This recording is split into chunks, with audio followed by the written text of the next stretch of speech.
Fala galera do canal da Pangeia, no vídeo de hoje iremos falar sobre os planaltos existentes no território brasileiro, utilizando a classificação feita pelo geógrafo Haroldo de Azevedo, complementado por Aziz Absaber. A classificação mais recente foi feita pelo geógrafo Jurandir Rossi, ela foi divulgada em 1995 e não será totalmente utilizada neste vídeo. Isso porque ele destrincha os mais tipos de relevo no Brasil, deixando 28 unidades geomorfológicas. E com isso o vídeo ficaria muito extenso. Então, dando sequência à nossa aula, o Planalto Central ele está localizado nas regiões sudeste e centro-oeste do país, nos estados de Minas Gerais, Mato Grosso do Sul, Mato Grosso, Tocantins, Goiás e o Distrito Federal. O seu clima tropical ele é caracterizado na ausência da estação fria, tendo altas temperaturas e períodos de secas e chuvas. O seu relevo ele varia entre 300 a 1.650 metros de altitude e constitui-se quase inteiramente por chapadas, como a Chapada dos Veadeiros, a Chapada dos Guimarães, os Parecis e o Espigão Mestre, tendo como pico mais alto a Chapada dos Veadeiros com altitude de 1.650 metros, localizado no estado de Goiás, que foi declarada como Patrimônio Mundial do Brasil pela Unesco no ano de 2001.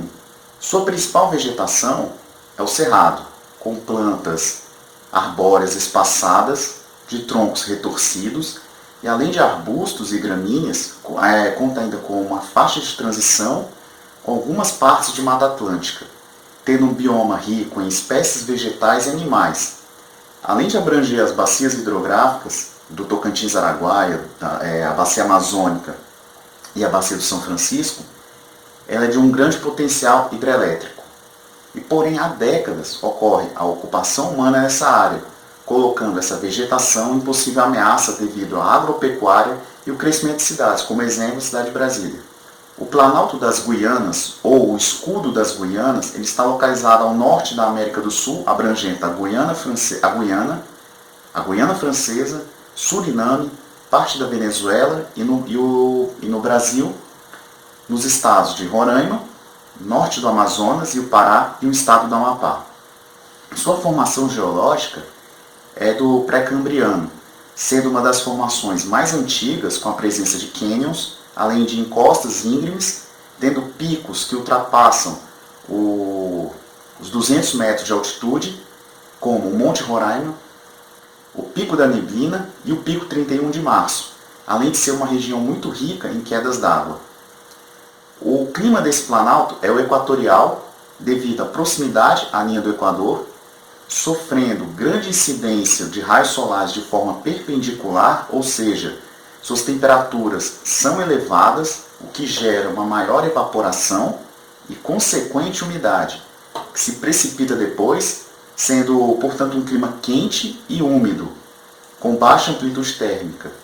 E a vegetação nessa área é a de floresta equatorial, sendo que quase toda a floresta amazônica, com vegetação perene, latifoliada e hidrófila, ou seja, plantas que estão sempre verdes, de folhas largas e que crescem em ambiente úmido, contudo seus solos eles são de baixa fertilidade, fazendo com que a própria floresta sobreviva em seu próprio bioma.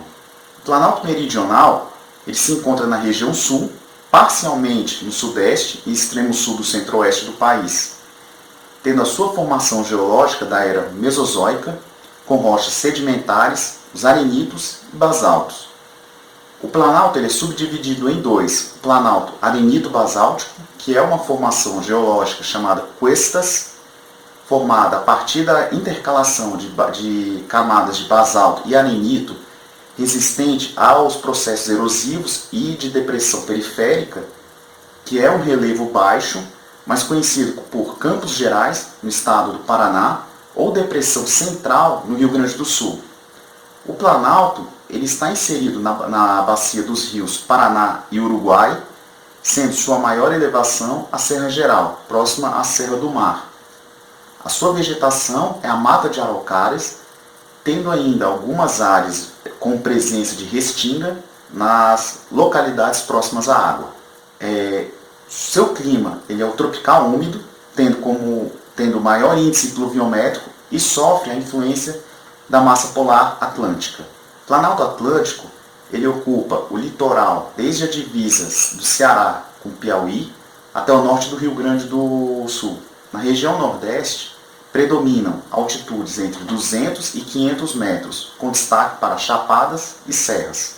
Na região sudeste, tem suas maiores altitudes médias e aparecem os mares de morro, com formações características de meias laranjas e panes de açúcar. Ocupam uma larga faixa de terras na porção oriental do país, em terrenos predominantemente cristalinos, onde observamos a presença de superfícies bastante acidentadas, com sucessivas escarpas de planalto, e daí o fato da região ser chamada de domínio dos mares de morro. Aí encontramos também formações de elevadas altitudes, como a Serra do Mar, Serra da Mantiqueira, que se caracterizam esse planalto como sendo a região das terras altas, e na porção mais interior dessa subunidade, em Minas Gerais, encontramos uma importante área rica em minério, na Serra do Espinhaço, na região denominada de quadrilátero ferrífero.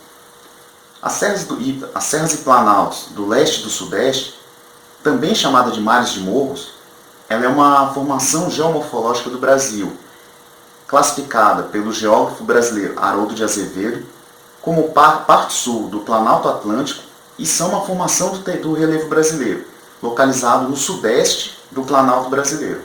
Nelas se localizam a Serra da Mantiqueira, Serra do Mar, Chapada Diamantina, Serra do Espinhaço e a Serra da Canastra. São partes integrantes do maior grupo de planaltos do Brasil, segundo a classificação do geógrafo Aziz Absaber. Na classificação original, o macrosistema ele era visto como Planalto Atlântico ou Oriental e tinha como limite norte a Serra da Borborema. E é menos exposto às frentes marinhas. Por quê? Porque possui um menor trecho sedimentar costeiro na altura da Serra do Mar. Pessoal, por hoje é só. No próximo vídeo continuaremos a falar sobre os demais planaltos existentes no Brasil. E no mais, se inscreva no canal da Pangeia, dê um like e ative o sininho de notificações. Valeu!